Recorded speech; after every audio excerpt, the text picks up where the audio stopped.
This episode of Sports Caffeine is brought to you by Manscaped, who is the best in men's below-the-belt grooming. Manscaped offers precision engineering tools for your family jewels. They obsess over their technology developments to provide you the best tools for your grooming experience. Go to manscaped.com and get 20% off plus free shipping with the code SC2020. Your balls will thank you. And now, Sports Caffeine.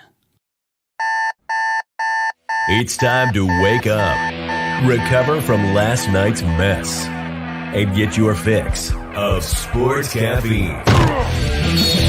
It's time to kickstart your day with the latest sports news and opinions. Get ready. Sports Caffeine is live in 3, 2, 1.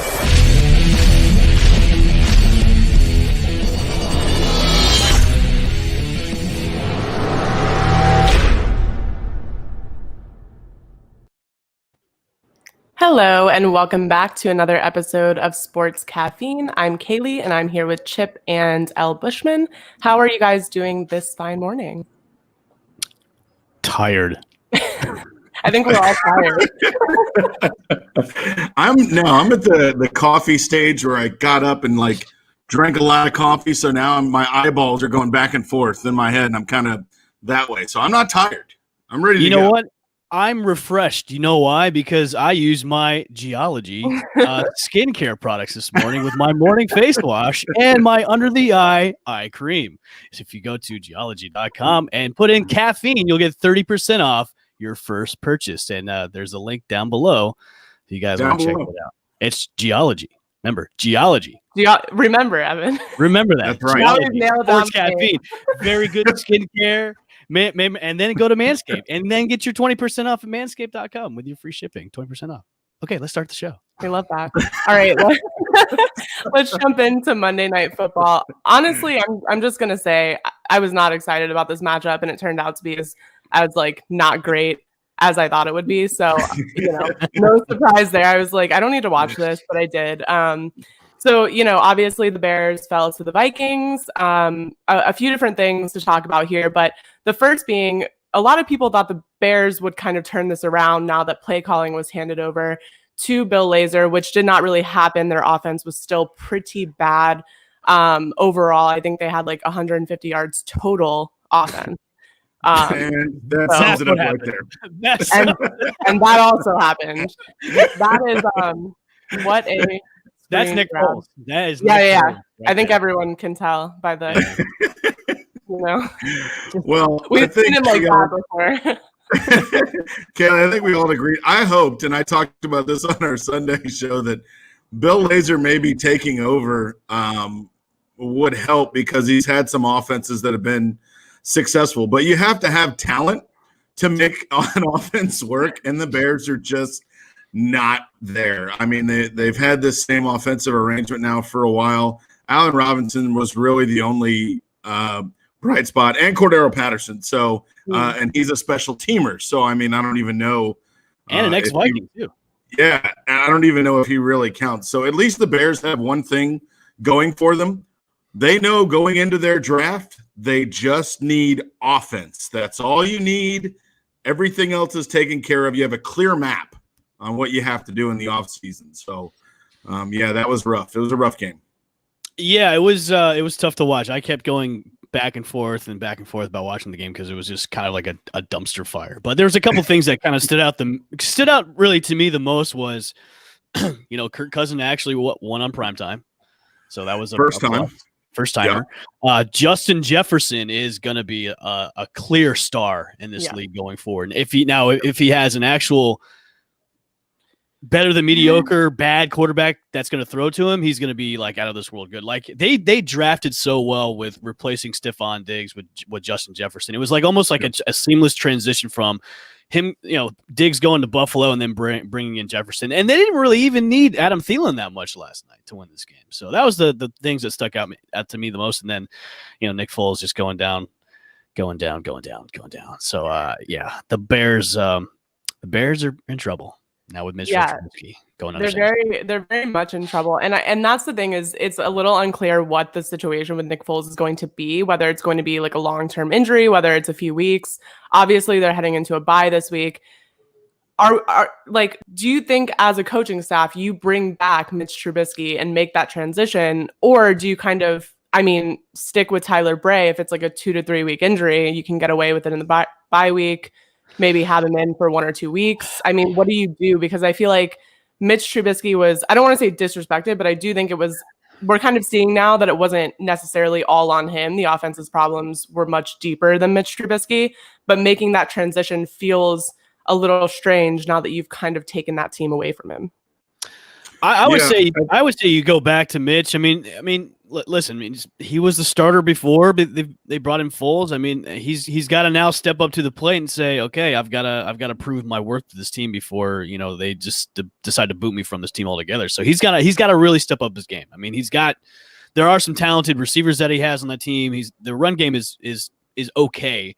But he's got to come back going, I've got to lead this team to victory. And they could do it. I mean, they're in a division where they could make a wild card berth. I mean, they could do that. I mean, their division is pretty – I mean, Green Bay is going to run away with it anyways. But, like, they can make a run for the playoffs if he can step up to the plate.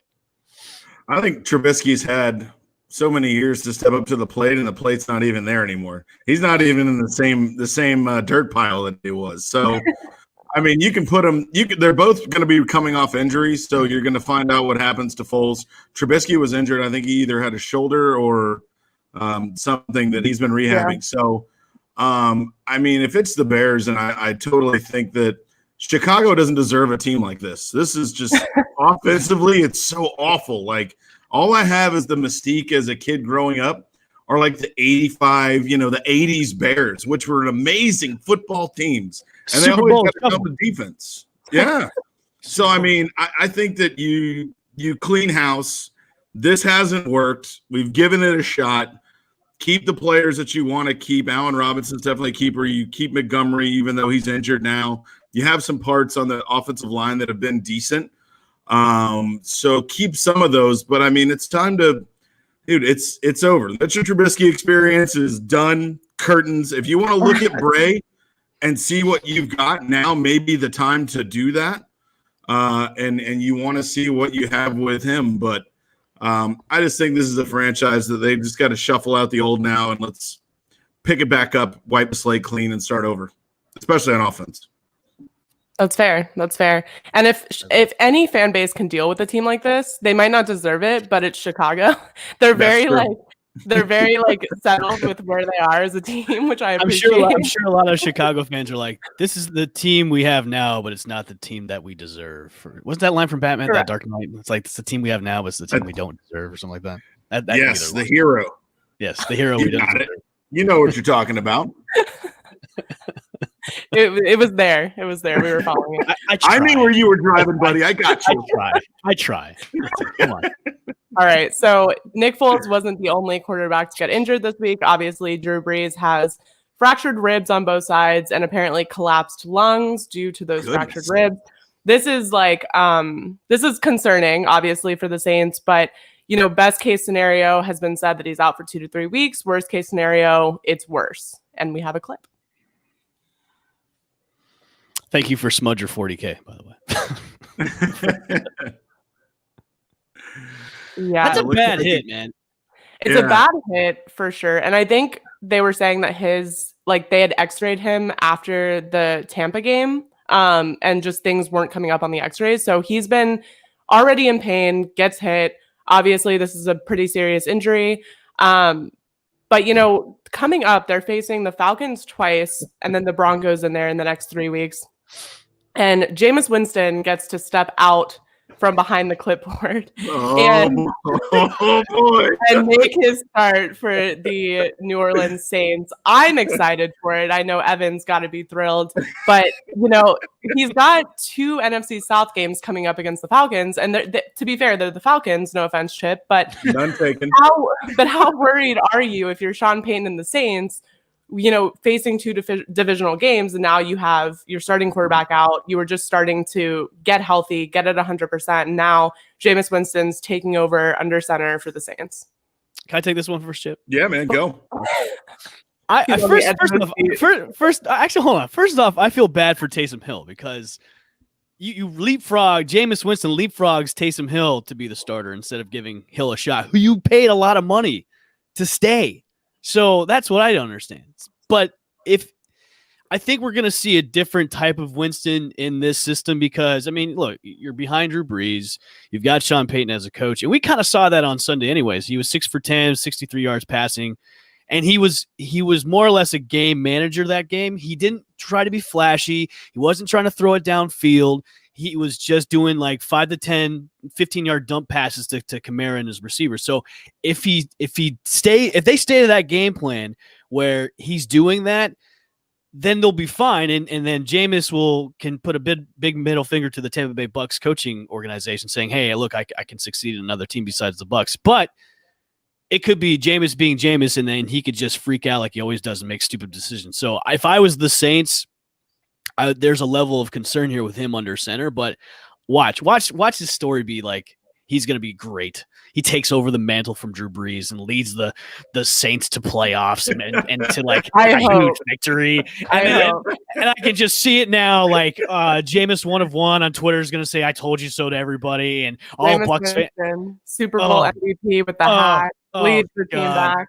I can see it happening, and like all Bucks fans are gonna be like, "God damn, wait, shut up, Captain." It's like you have Tom Brady. What are you complaining about? Like, it's gonna be like fire Bruce Arians, screw Tom Brady, get him out of here. I know, and that's what I hate about Bucks Nation is they're so like back and forth and salty about everything. But I think the level of concern is okay. If we're gonna go with Jameis, he's gotta know the game plan, and that is don't be flashy. Just do what you did on Sunday, and just be a game manager, man. That's all we want you to do because you got so much talent around you, man. They have the Saints are like almost the completest team right now in the NFL. So I would be on paper, yes, but I wouldn't be so scared now because you got Brees who's injured, and then you got Winston taking over. So I don't know, Chip. Man, I got to tell you, I think we've come into the era that Taysom Hill has really been kept around, and he's Sean Payton's toy. He's Sean Payton's wrinkle, his gadget. Taysom Hill really can do everything and anything. And I know in the limited time we've seen him as a quarterback, he was mediocre. Now, I'm not saying that Jameis Winston isn't mediocre because he is. I think that Sean Payton finds ways to get the offense either going or keep it moving, keep it flowing with Taysom Hill. Like if there's a third down play where he needs 2 yards, he can run Taysom Hill. If he needs 10 yards, he can run him out on a route and throw it to him. So I think if I'm Taysom Hill, I agree with you, Bushra. I'm a little sick to my stomach to see that somebody came in and probably leapfrogged. I think you'll see maybe in the beginning Taysom Hill might start and maybe does 1 or 2 series, and if he does awful or makes a bad throw or whatever, then Winston might come in. But we'll see how that shakes out. But also commenting on the Bucks fans, this is Jameis Winston right now is just he's got to be like licking his chops. He's got to be like, oh man, he's licking the W's.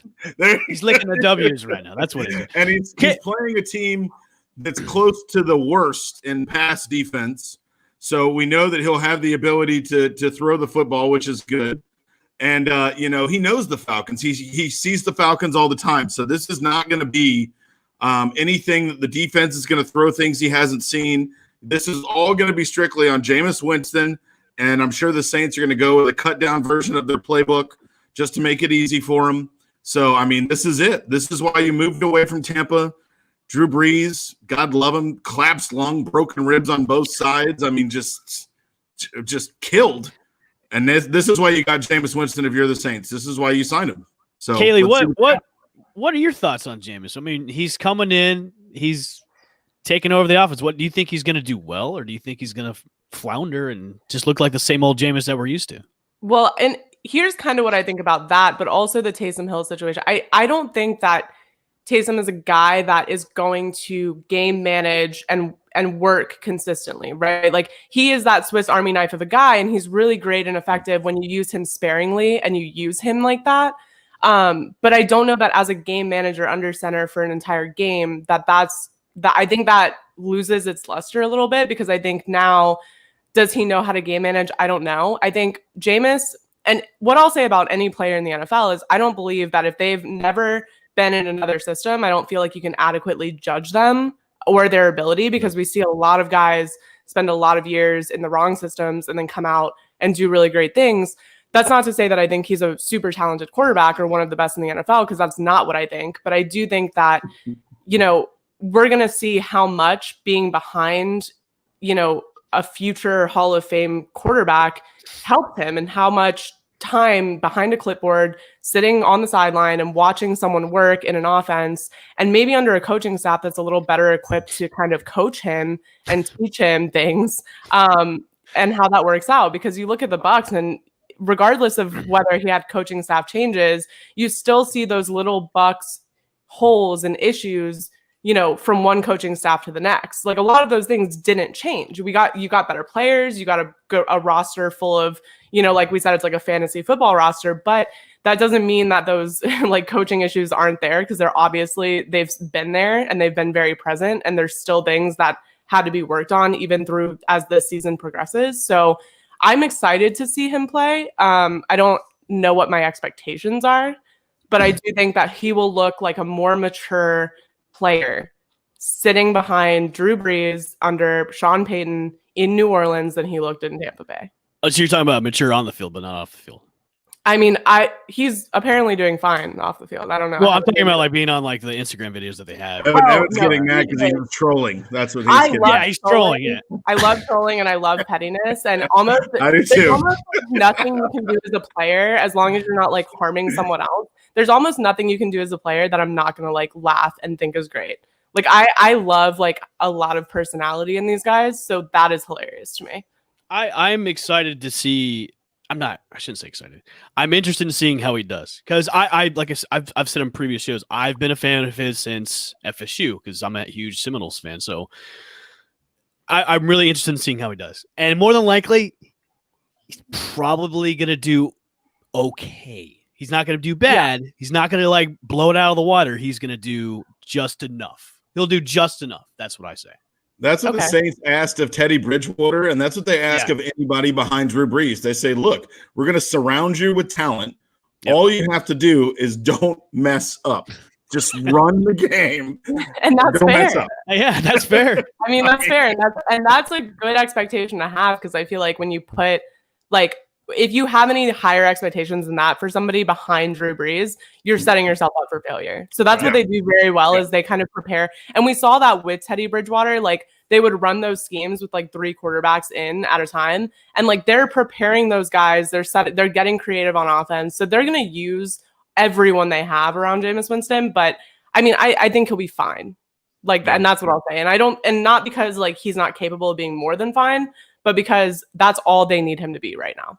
Right. Yep. I agree. I have no problem with that.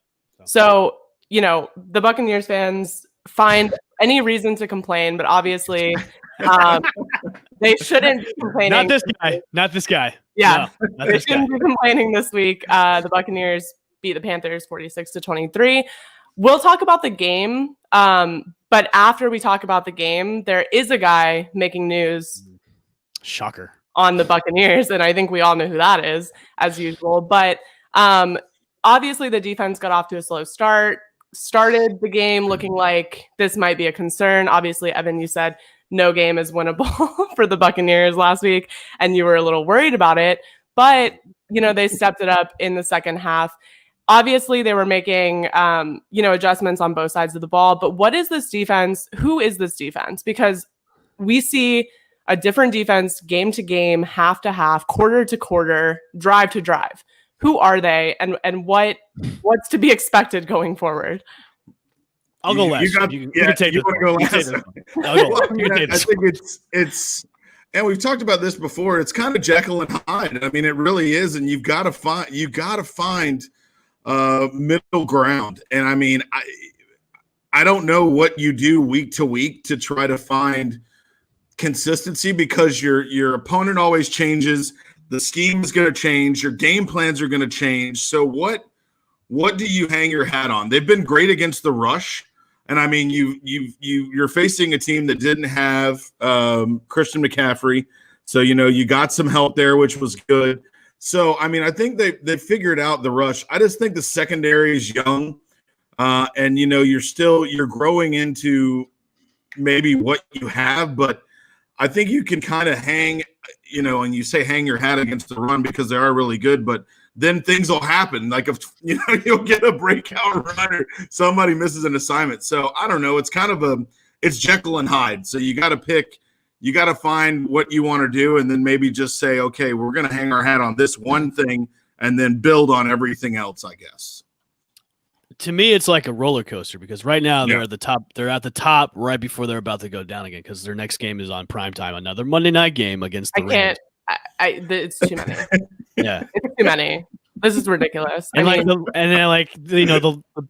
the primetime games they've had, they've been terrible. Like all the football they played on those primetime games have been just bad. And we all saw what happened the last Monday night game. What happened?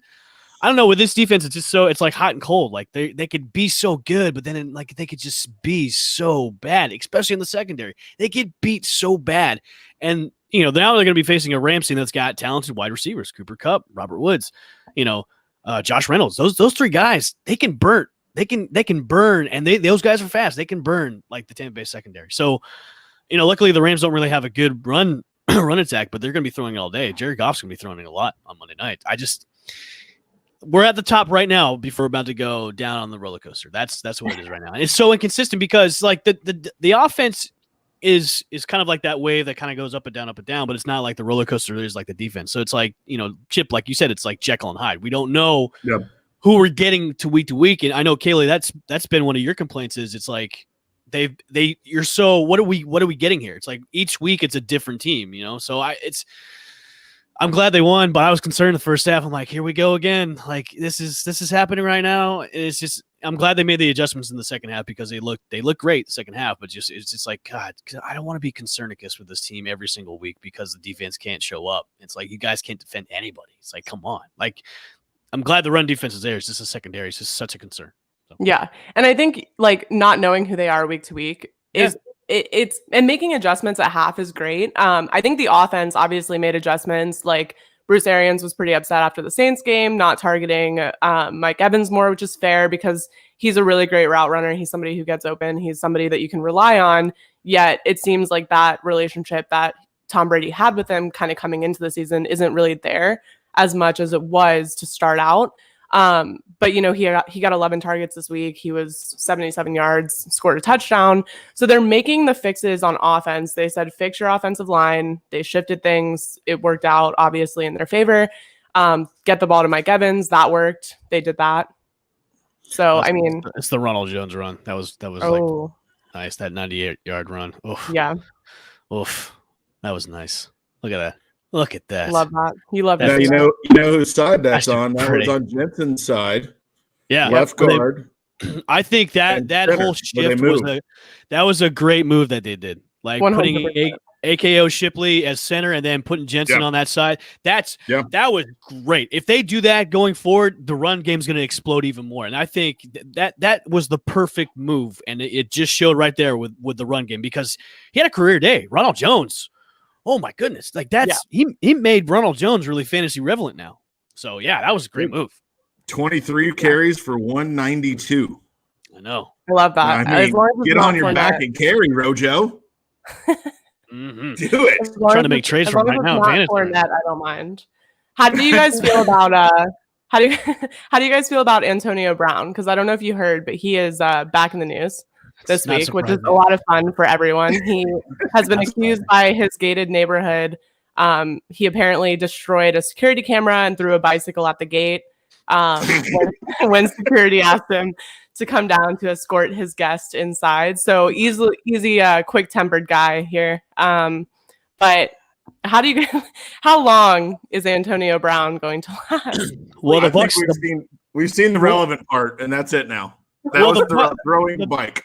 The Bucs said they knew about the incident before they signed him. So, and what they said was he's already proven to us that he can be a model teammate and player. That's all we care about. Whatever. He's not a citizen. Just not a citizen. It's okay. And even what was funny was the HOA president even said we feared for retaliation from him. if we did anything, and That's terrifying. And he's also a hero for beating Carolina. That's what the HOA president said. He's also a hero for beating Carolina. So, Okay. yeah. Never mind. Yeah, so Yeah, it's bonkers. bonkers. Yeah, so if the Bucks already knew about this incident and they don't care, and then you got the HOA president saying, "Listen, he's a hero for beating teams. He's a hero." And I'm fearful of this guy. And the NFL is not going to do anything about it. They're not. What are they going to? He threw a bike at a surveillance camera. He'll probably pay the damages, but he didn't hurt anybody. He hurt a bike. Not yet. Not yet. But hey, man. But the thing is, how many months ago? That was like what? Early this year. Yeah. So it's just now coming out. It's like, you could have like broke this news like when it first happened, or when the whole like incidents with his assault cases and all that stuff went down. Well, you could have thrown it in there. It's not as fun if he's not on an active contract. That's true. See, that's what. Yeah, everybody waits for the moment of falling apartness, then everybody attacks you.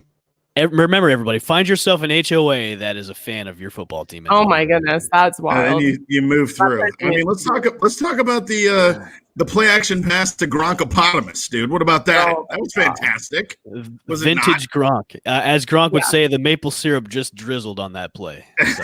I hate that. I hate everything about that phrase. I don't like that. What, you don't like the maple syrup drizzling on anything? Come on. That makes me so uncomfy. I can't even explain to you how much I don't like that sentence. There's everything comfy about maple syrup. It's great.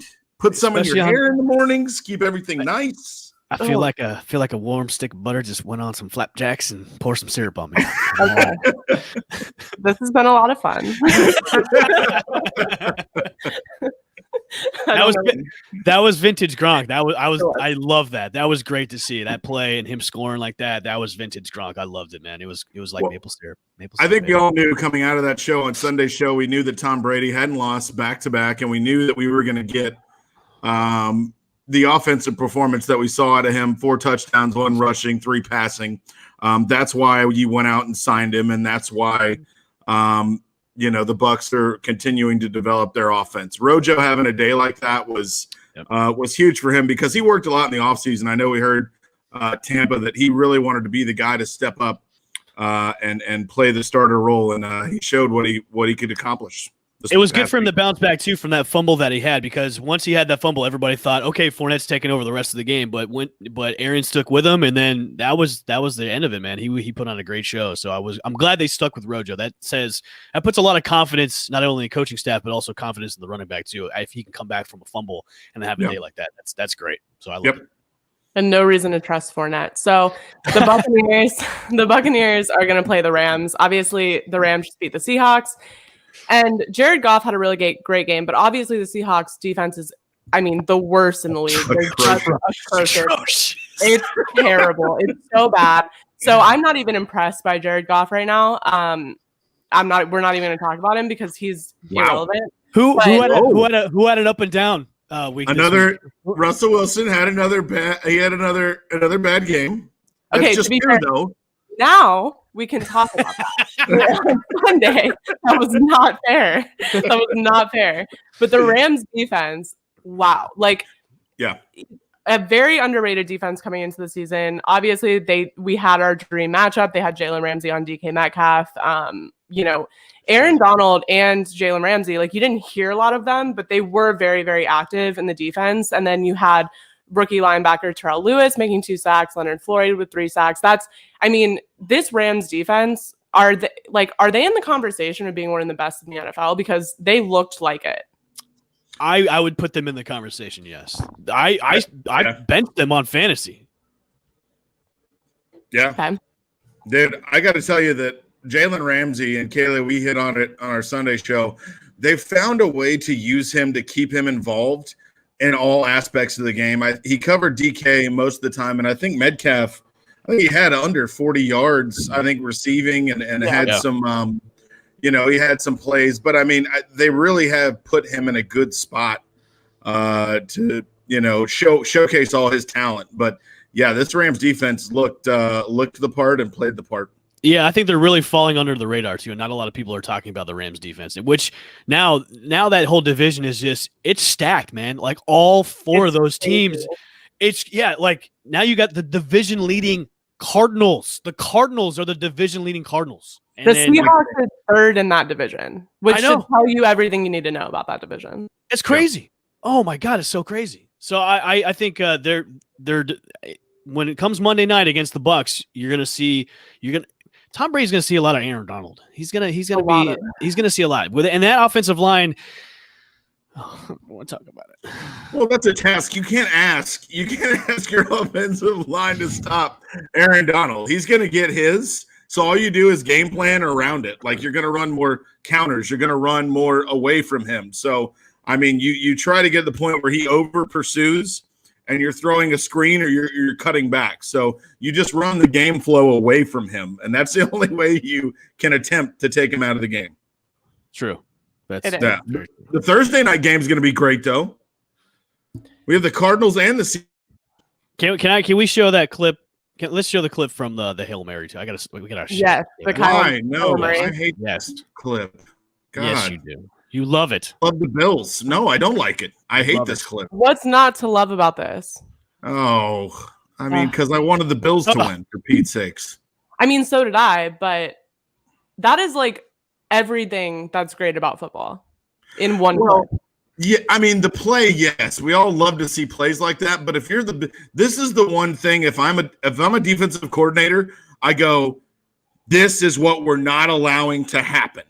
And you plan for it. You drop 3 back. You have everybody back there in the end zone, and things still happen. So, like, it's one of those things where if you're a defensive back, you're taught to swat the ball, and guys try to intercept it. You don't let it even get near anyone. So, as a defensive coordinator, that just drives you nuts. But yes, I agree, Kaylee. Yes, that's what we do love about football. I'm just mad because I love Josh Allen and fantasy, and that was my bugaboo. That game killed me. This week. Okay, this guy said at the beginning of the season the Cardinals are the dark horse team to watch this year, and looks. You did say that, and right now, obviously, they're leading that division. But that whole division, I mean, the Seahawks, they have a really easy schedule coming up. Like they play the NFC East, obviously. They play the Cardinals, but after that, they play the NFC East and the Jets. So a pretty easy, 5 games coming up for the Seahawks. But are the Cardinals back in the Super Bowl conversation? Because I feel like we've seen them win games, and make these impressive plays, but I don't know that they're like a complete enough team playing 4 quarters in a way that's going to make them serious Super Bowl contenders. I would say no, they're not in the Super Bowl conversation just because they're going to be in the playoffs. They'll probably go second round and get booted out. I just don't. They are not to the level of where they could go play like the Saints, or they could go play even the Packers, or even the Bucs if they make it that far in the NFC. I don't think they're going to do well. They're going to go to the playoffs, but I don't think they're going to go make a Super Bowl run. They're so young, especially on the defensive part. The defense has so many holes in it as it is. Anyways, I just don't think they'll. I mean, you never know, man. They're beating teams and they're beating them good. So I don't know. Well, at the end of the day, you gotta get a W, and it doesn't matter where you're. I mean, as a team, if your shortcoming is defense, then you better have an offense that can overcome anything. And right now, the Cardinals are kind of proven they can keep their offense can keep them in the game. But the guys that I love, and Bushman, I think you're right. I think one more draft class of defensive players. Isaiah Simmons from Clemson was a monster in college, and he's still learning. They do have Budda Baker. They do have some playmakers in the defensive backfield, but if you can keep Kyler Murray upright and let him make plays, he can obviously stand up and he can carry you through some of these close games. I think they're maybe 1 or 2 years away, 1 draft class, 2 draft classes away defensively to refill, restock. But yeah, one of the most exciting games we've seen in a while. Kaylee, do you think the Cardinals can hold on and win the division, or do you think they'll be a wild card? I could see them as a wild card only because I think I don't know, like even seeing how poorly the Seahawks played, there is just something about them and the schedule they have coming up that makes me think that they can climb their way back up in that division. And I obviously think, you're looking at the Rams, who are, incredible right now, but I just don't see them as a team that plays on both sides of the ball for 4 quarters. Like, I see them as a team that needs these big plays that are very dramatic, these big moments to happen to win games. And that's not going to get it done to A, win a division, but B, to be competitive in the playoffs. I tell you what, though, man, Kyler Murray, he's incredible. fantasy stud all day. Oof. What about my Tua Tagovailoa? I mean, 3-0 Dolphins. it's exciting. He had an okay game. I still think we haven't seen his best just Oh, no. yet. I agree. Oh, And no. that's what's like scary about it is like we haven't even seen Tua scratch the surface of what he's capable of. As long as he stays healthy, that's going to be very terrifying for that division. Question from Sean Goglin. Do you think the success of Salvin Ahmed on Sunday is going to hurt Myles Gaskin's workload production when he gets back? I don't think so. No, I don't. They're right now they're doing a running back carousel right now with Jordan Howard and Matt Breida's in that. They released Jordan Howard. That's what they think. Oh, of they him. did. Okay. Yeah, So he got released. So which is crazy.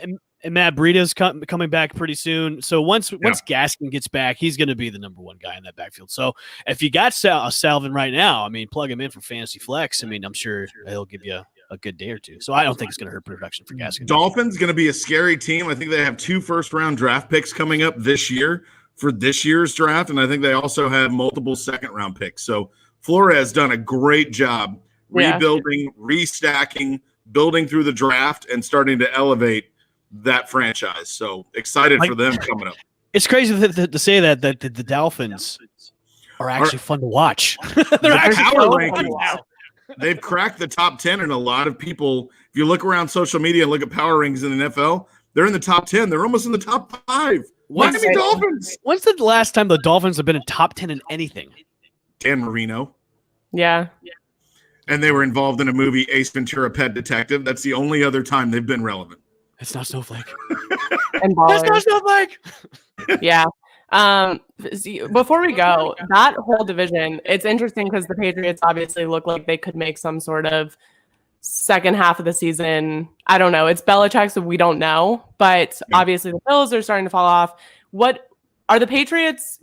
Is there any chance Belichick leads them to some sort of late season climb back into maybe a wild card spot? I'll throw up if that happens, dude. I'm leaving the country We're done with because football. beating the Ravens made me so mad. Like that just I can't. If I'm the Ravens right now, I want to leave town because you have so much talent and you still can't figure out who you are as an offense, and that kills me. Killing me. I wanted to ask you two a question. I think the biggest concern here is the Ravens. Like, Are the Ravens poised for a second half collapse? That's my biggest question because you look terrible against the Patriots, and that offense is still vanilla.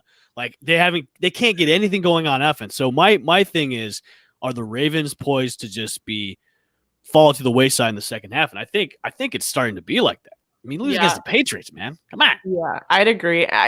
The Ravens before this game did 2 things very well. They ran the ball and they had one of the league's top defenses, right? So those are 2 things that you could kind of expect from the Ravens week to week. And like we said before, like they're looking like a very underwhelming team coming into this week, but they were still winning games. So at the end of the day, like if you're putting up wins and you're beating teams, like it doesn't really matter if you're flashy or you don't look that exciting, but now they're not winning games. So that's kind of where this whole thing takes a shift. And the Patriots obviously are not great.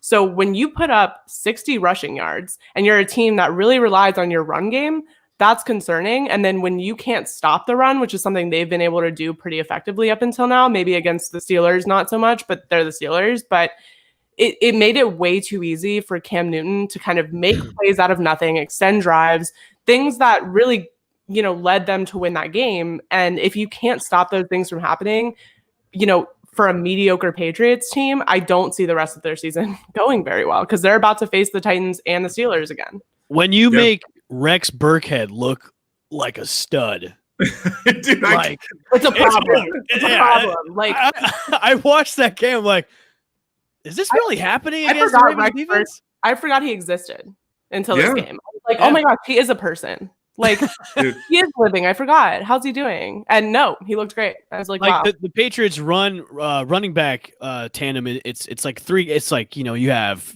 Damian Harris, you've got Rex Burkhead, and they all just rotate, and you don't know who's going to get the ball. And Rex Burkhead was the high hand, and Rex Burkhead looked like the man against the Ravens defense, which was like, what is going on here? That's what I yelled at the TV. I always said, what is going on here? That's because that's how weird it was. It was unacceptable. Especially for the Ravens defense, like, because they've been a top defense all season long, and Rex Burkhead made them look stupid on Sunday. Well, I think the Ravens have gotten away. They used Mark Andrews really efficiently in the beginning of the year, and he was opening up their passing game. And when a tight end would get vertical, your linebackers and your safeties drop back, and that gives you that cushion for those run games. That gives you 3 to 5 yards when those guys are dropping back. So I don't know. I mean, if you're the Ravens right now, you're panicking. You're calling everybody, and you're going, wait a minute. What are we doing? It's got to be a coaching change, or you got to have a players meeting. You call everybody into the locker room, and you got to say, hey, look, guys, we can't have this. This is completely out of character. We're going to change right now. Either the coaches call the meeting, or Lamar Jackson needs to step up as a quarterback and say, look, everybody in here on a Saturday, let's figure this out. So I don't know, but I'm definitely, if I'm a Ravens fan, I'm panicked. I am panicked. Should Lamar switch to being a wide receiver now and have RG3 be the quarterback? No. All right, you're a silly pants. I'm kidding. Silly pants Magoo. I'm kidding. I know. We can't allow that to go on. Any last thoughts? Well, this Thursday is it. night. Yeah, Thursday night game will be the most exciting one. Yeah, this is it. This is it for the trio right here. This is our last show as Sports Caffeine. Sports Caffeine. As Sports Caffeine, yes. New things on the horizon. So we have been contacted by the Believe Podcasting Network. We're going to be doing a show focused solely on the Bucks, Rays, and the Lightning. Will be called Play the Bay. Us three, the Holy Trinity, I guess you can call us now. And that's bold, right? But this is it for us being on Sports Caffeine. I mean, we may pop up here and there, maybe in the near future, but there will be a new cast of people taking over this show. I hope we've got enough people on this team to come in and take the reins. So, this is our last show as the morning show for Sports Caffeine, and hopefully Kristen and Taylor and Nick and James can maybe pick up the slack from where we're at and keep it going. So, thanks for everybody that's been watching our morning show. Thank you. We appreciate it. Thank you very much. And we appreciate all the love and the comments and everything. And don't tune away from Sports Caffeine, because it still will be going, but make sure to check out Play the Bay, which we will premiere next Tuesday. So take a look out for us on Play the Bay. Yeah. Yes. And still follow Sports Caffeine on Twitter, Facebook, FanStream Sports, and YouTube.